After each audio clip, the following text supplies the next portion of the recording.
Hi everybody, this is Rob from SomaSim. Welcome to the first video devlog for City of Gangsters. This is our mafia management simulator game. So these are devlogs.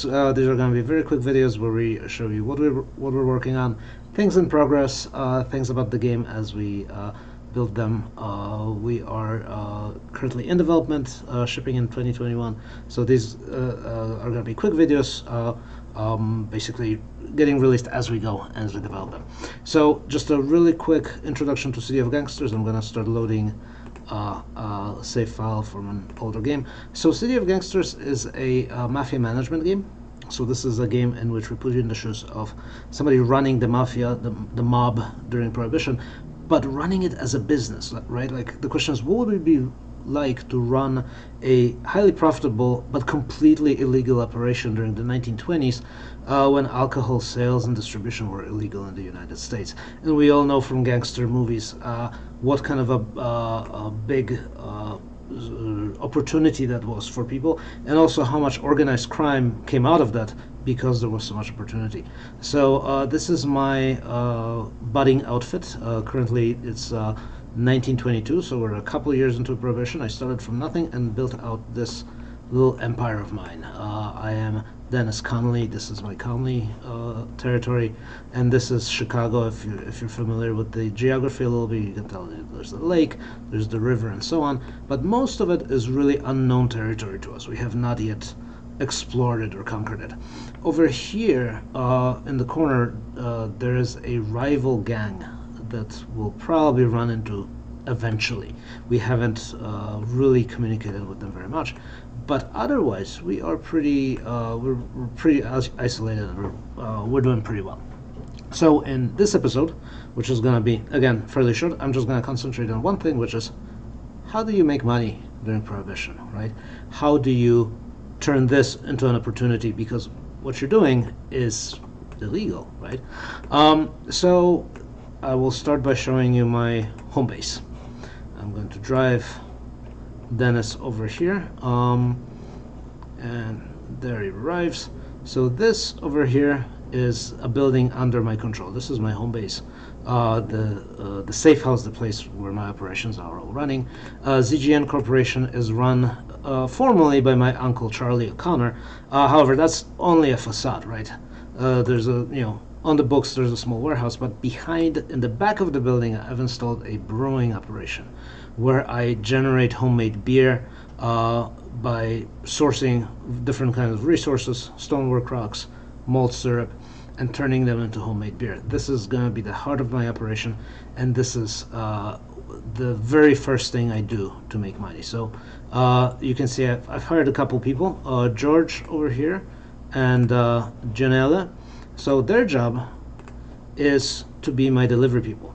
Janelle is buying a bunch of stonework rocks from all over south of the river, and he knows a bunch of different businesses in the area, so he's driving around buying them up and delivering them to my base of operations, while George is doing the reverse. He is driving around and selling the beer that we're producing.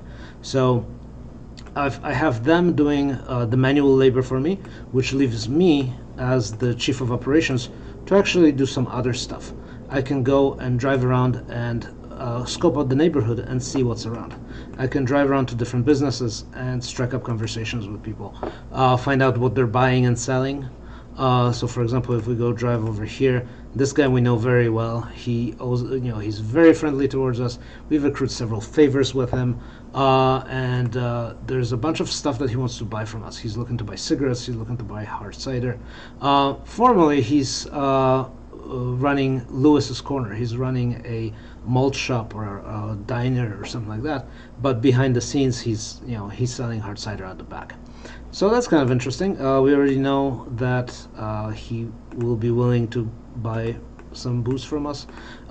This hardware store over here, Flynn Brass Metal Company, from him we could buy steel barrels. Now if we had a more advanced production where we're manufacturing liquor steel barrels could be really useful. So this is a good person to know so that we can get some more resources from him in the future. And maybe some of these people are not actually useful to us.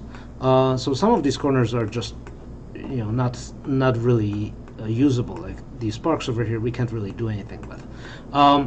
And over here, this gentleman is one of the corner ruffians that also populate the city. So Martin Clark has this one corner under his control, and if we wanted to do any business on that corner, we would have to deal with him. In fact, if we were to start making demands of him, he would get upset, and then he would start working against us. So we're going to leave him alone, and we're actually going to talk about gangs and corner loafers and other such people next time. The other thing I want to point out is, now that I have my operation set up, I can tell my drivers to start doing their thing, and they're going to be doing my bidding and doing deliveries and making me money. And I have stuff set up pretty nicely. I have $4,600 stored up right now, which this is the 1920s, so you have to multiply by maybe by 12 or so in order to get today's dollars. So I'm sitting on let's say $50,000 in contemporary currency. So that's pretty good. We are set up pretty well to start doing things. Now that we have a very basic supply chain set up, we could start expanding, right? This is my territory. It's relatively small, only a few corners here and there. We could start expanding it. We could start setting up a new base of productions. We could set up our own speakeasy or a distribution in order to sell the stuff that we produce, and so on and so forth. But that's something that we're going to come back to next time, because so far we've talked about making stuff. The second half of it is, well, now that I've produced beer, how do I distribute it? How do I sell it? Considering that this stuff is very much illegal. We'll talk about that next time. So, thanks for hanging out with me, and we'll post the next devlog pretty soon. Thanks.